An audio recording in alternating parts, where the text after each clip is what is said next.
What is going on, Colts Nation? Welcome back to another episode of Bring the Juice here, guys. Derek and Cody with you as always. And guys, we have some urgent messages to discuss in regards to the Colts draft position. Guys, it's becoming more and more apparent here in the next, over the last few days, and what we presume over the next couple days and going into free agency as the days go along. We are starting to see more and more that it is apparent that the Indianapolis Colts must trade up if they want to receive the quarterback of their choice moving forward. It is looking more and more likely that there are teams right behind the Indianapolis Colts that are looking to trade up and will do anything necessary to get them. Cody, I mean, we saw earlier in today, and whenever this video will come out, I'm not 100% sure, but when we were recording this today, the Bears GM obviously stated that, that he potentially, and I say potentially because Colts fans are grabbing this as if this is absolute truth when it's actually not, that the Bears are trying to get 3 first-round picks for that number 1 pick. And I say it's potential because, again, one person said it, and that's one person's word over everyone else. And even if they did say it, does not mean that any GM is actually going to give the Bears that kind of deal. But nevertheless, we saw what the trade was to go up. And of course, when Colts Nation saw that, they immediately said, well, there goes our chances of trading up to the number 1 draft pick, because clearly that's just not going to happen. So there was that situation, but then we saw Derek Carr, going and being taken by the Saints. So he is now going to the Saints, and we saw that the Seahawks were restructuring Geno Smith's deal. And so what I'm thinking here, Cody, is we expected Derek Carr to potentially go to 2 different places. We were expecting him to either go to New York with the Jets or potentially to Carolina. And now that he is going to neither and he's going to the NFC, that makes it that much more apparent that Carolina now has to trade up to get a quarterback that they truly want. And from what we have heard, they've been one of the most aggressive teams at trying to move up in the form that they have. And then, of course, with Geno Smith. Now, Cody, I got flagged a little bit for this on Twitter because I mentioned that the way the Geno Smith contract is set up, even though it's a 3-year deal, they're making it to where most of his contract is going to get spent in the first year, so that it's a little bit easier on the cap hit if they choose to go a different route after his first year. And then I said with Seattle, if they wanted to go and get a quarterback with that pick at number 5, and they have 2 first-rounders, so if they decided they wanted to move up a couple picks and go and get a quarterback of the future to sit behind Geno Smith, I feel that the Seahawks are in prime position to do that now. So, I mean, when we've seen all of these quarterbacks moving to these places that don't really help the Indianapolis Colts in regards to other teams trying to get quarterbacks, what does that do for you in terms of Colts urgency to get this right? Yeah, I mean, you have to, if you find, that's kind of the thing I think that people are saying, right? Is, well, you can get any of these quarterbacks, but even though in their perspective, all these quarterbacks are so similar, that might not be the case with the Colts perspective. They might see CJ Stroud or Anthony Richardson as a guy that is going to be gone if they don't go up and get him. And so I think if you fall in love with one of these guys, man, you have to do everything. You cannot, I repeat, cannot sit there and hope that he's there, because the odds are someone else is going to jump ahead of you. And that has been something in certain ways that Chris Ballard has been honestly afraid to go after a franchise quarterback. I don't care what other people say. I don't care what all the armchair GMs say. Look, if Chris Ballard believes, and his scouts, if they find a guy and they believe he's the guy, they need to go get him. And I don't care what it costs. I know it's going to be a lot. If indeed that is the deal, I know it's going to be a lot. And That's too much, in my opinion. But I'm not the one that's scouting this guy every day. You're not the one scouting this guy every day. They are scouting these guys. They have had in-person interviews with them. They've seen them. They've watched their tape. Like, they know these guys inside and out, right, at this point. And they're going to continue to get to know these guys a little bit more. And so for me, it's like, where do the Colts value these quarterbacks? Is there a tier one, where it's a couple guys or one guy? And if there is that guy, do they feel confident that they can move up and get that guy? Or do they feel confident? Are they willing to take that chance? I'm not willing to take that chance. Are they willing to take that chance? I personally don't think they should, because I think that's just kind of playing with fire. And what happens if, another team like Carolina is more aggressive than you, they trade up to 2 and they take him, right? What happens then? Then you're stuck with your second choice. Don't do that. Don't do that. Absolutely not. And there's people that say, oh, wait next year for Caleb Williams. If you do that every year, Derek, there's no guarantee you get Caleb Williams. The Colts aren't going to be bad enough to get Caleb Williams next year. At least you hope not. Well, I mean, you ask a lot of people on Twitter, they would actually disagree. They'd say, yes, we are going to be bad enough to do that. I don't think we'll be that well, bad, yeah, if we don't draft a quarterback this year, then yeah, probably. Right. Well, it was historic how bad they were last year, and they still didn't get it to number 1. So, yeah, it's no guarantee. So I think you got to, if you find your guy, if the Colts are like, what, all these guys are the same to us, then okay, I understand that argument. But I really highly doubt that's where they are. Like, there can't be all these quarterbacks from Richardson to Stroud to Levis to Young. I can't believe that none of these guys stand out to them. I just can't believe that. There's got to be at least one, if not 2 guys the Colts really look at and they're enamored with. And they're like, this is our guy. We're going to get this guy, and they almost have to trade up. I'm not saying you have to necessarily trade up to 1. That's an option, but you could still, if they move, say they trade with Houston, for example, and there's a second overall pick, maybe you trade to 2. If Houston goes and takes Bryce Young, you get CJ Stroud. Like, you just need to do something. You know what I mean? Like, you need to do something. Or if Chicago just wants to stay at 2, pick their pick of Jalen Carter or whoever they want, fine, let them do that. Trade up with Arizona. Like, you really got to, determine kind of where you think the teams are going to go. And if you feel like Chicago's still open for trading, all right, you need to go make that happen. Like, you have to do that. So whatever it costs, whatever you think, you're willing to kind of gamble on, whether it's future draft picks, whether it's maybe getting a little bit lucky in your opinion, like, I'm personally not a person that's willing to gamble my future like that, Derek. I'm just not, but maybe the Colts are. But that's my perspective on it. It's, who have they identified, who have they seen, and who stands out to them? And are they willing to make the trade? Because that's what Chris Ballard said in his press conference at the end of the year when they asked him about a rookie quarterback. They said, what would it take? He said, I would move heaven and earth. Well, talk is cheap, Chris. If there's a guy there, you got to go get him, man. And he knows that. He said it. So that's my perspective on it. When the rubber meets the road, you got to do it if you really feel like one of these guys is by far the best guy out there. I know that a lot of people have just been saying, why would you want to give up 4 draft picks in order to just go and get one quarterback that probably isn't that much better than Will Levis? But or like anybody else that we may potentially draft. Like, again, everyone in the world seems to think that they know that all 4 of these quarterbacks are very closely intertwined, but nobody knows that. Nobody knows it. It happens every year.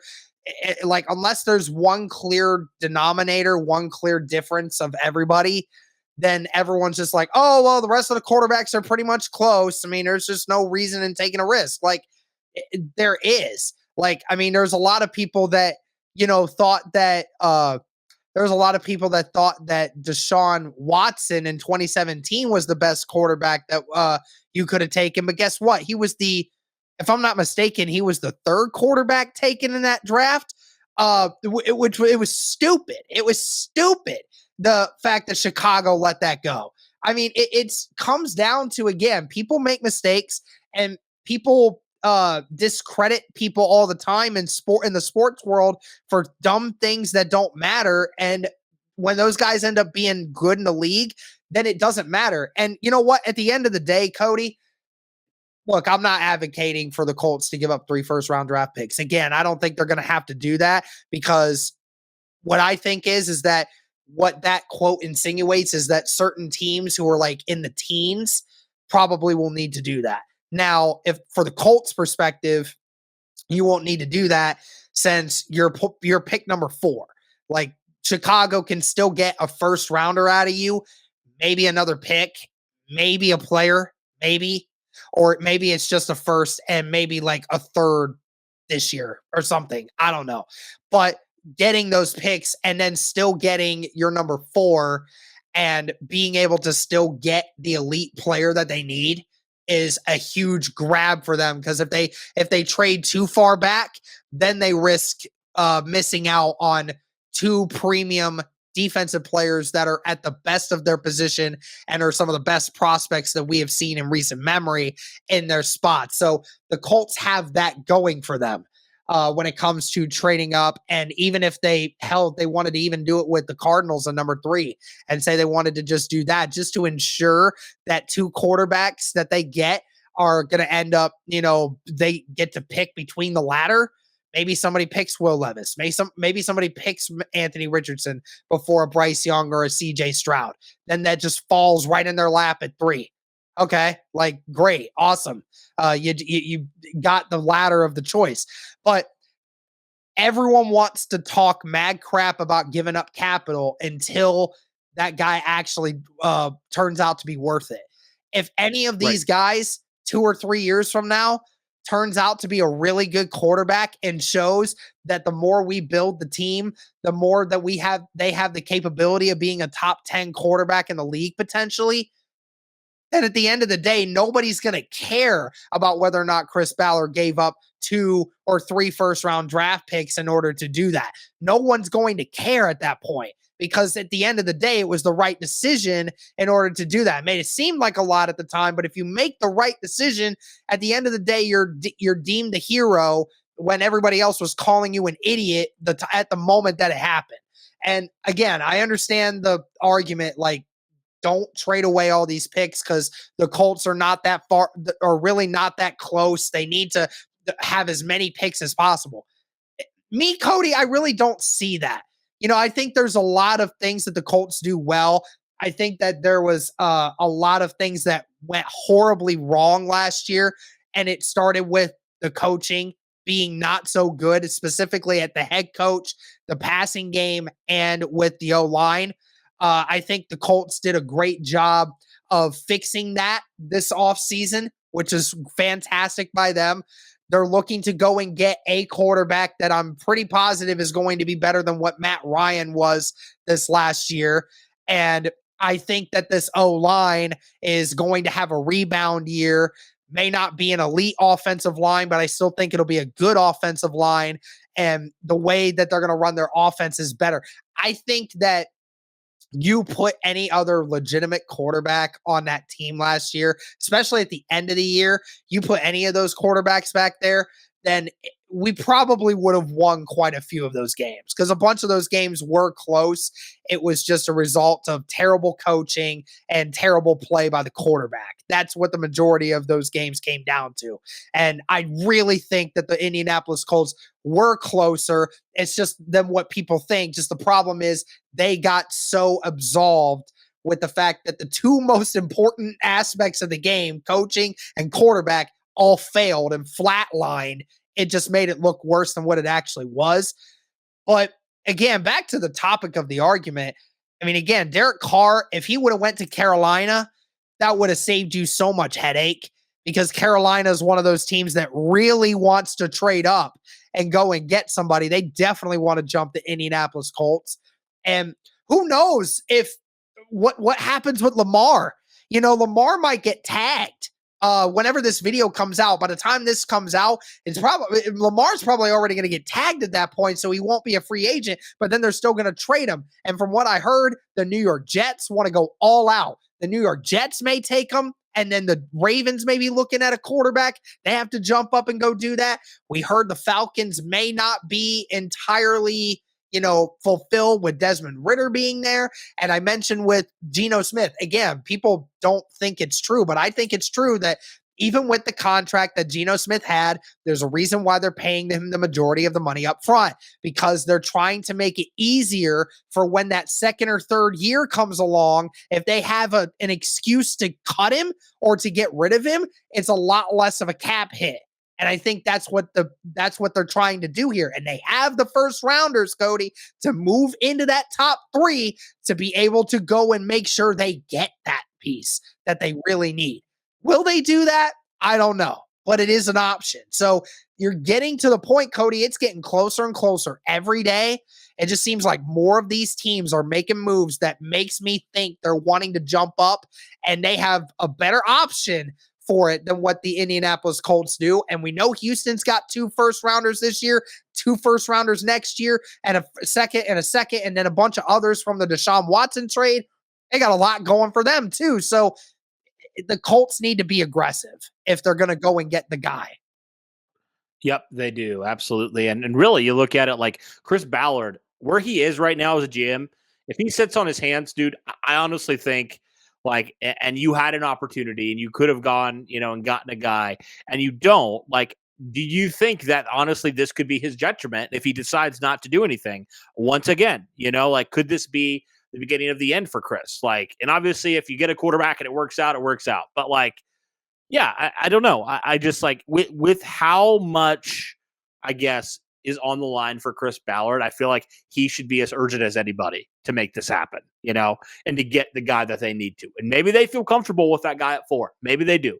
But I don't know. I'm just personally, I'm not willing to take that risk. I'm just not comfortable enough to do that. If I know kind of where I am right now, the fact that now the Colts have had multiple losing seasons under me, we haven't won anything since I've really been the GM. Like, I need to go get my guy, whoever we identify. Got to go get him. And yeah, you're right. I think I loved what you said about, like, if you get your quarterback, nobody's going to care if he's your guy, right? I guarantee you the people that are saying, don't give up that much capital, blah, blah, blah, blah, were also the people that have been hounding Chris Ballard for not, going and getting a Justin Herbert like we have, or not going and getting, Justin Fields or whoever it is, not getting a quarterback when they could have. And it would have required trading some draft capital to do so. So I think it's like, I'm just always of the philosophy, quarterback wins at the end of the day. You can figure out other positions. Heck, you have free agency for a reason. Chris Ballard's shown outside of quarterback really hasn't done anything yet. He can build a roster, Derek. He can build a roster from a lot of different positions. So for me, I think that is kind of where I sit when it comes to the Colts and just with our quarterback is like, go get your guy, whether that means trading up, whether that means staying at 4. I don't really care, but like, you cannot afford to flinch or be scared because none of these teams are going to do that. They're going to do whatever it takes to get their guy. So to me, it makes it 100% worth it. If you come away from that and you're like, yeah, we don't have some draft capital like we normally like, but we got our quarterback. And at the end of the day, that's what matters. Hashtag trade up for Stroud. That's all I'm going to say. Anyways, I think that's going to do it for this one, guys. Let us know what you think. Do you think that the Indianapolis Colts' chances of trading up and getting their guy is starting to dwindle more and more as we see these quarterbacks being moved? Or do you think the Colts need to stay at number 4? But that's going to do it for this one, guys. Let us know your thoughts. Like the video. Thank you so much for all the support. And as always, guys, go Colts.